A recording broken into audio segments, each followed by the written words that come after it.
Ilargi triste dago.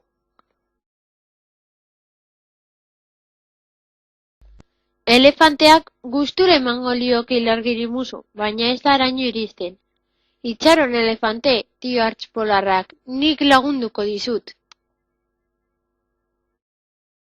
Orduan hartz polarra elefantearen bizkarrera igotzen da, baina biak batera ere ezin dira ilargiarengana iritsi.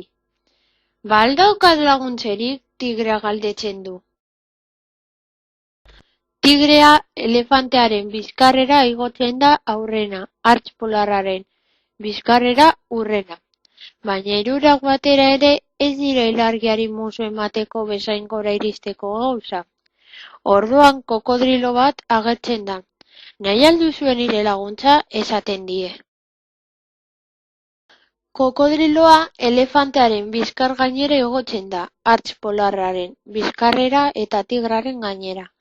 Baina elkarrekin jarrita ere ez dira ilargiarengana iristeko gauza. Nahi al duzue nire laguntzatxoa?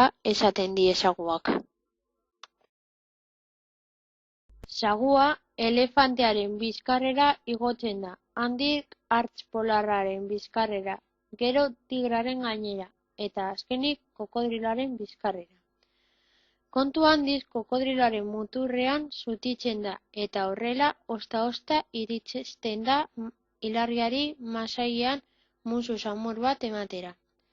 Eskerrik asko, dio ilargiak, eta irri egiten du ostean. Ez horregatik, erantzuten dio elefanteak ere irrika. Guztion izenean emandako musua izan da. Eta hau da amaiera, agur.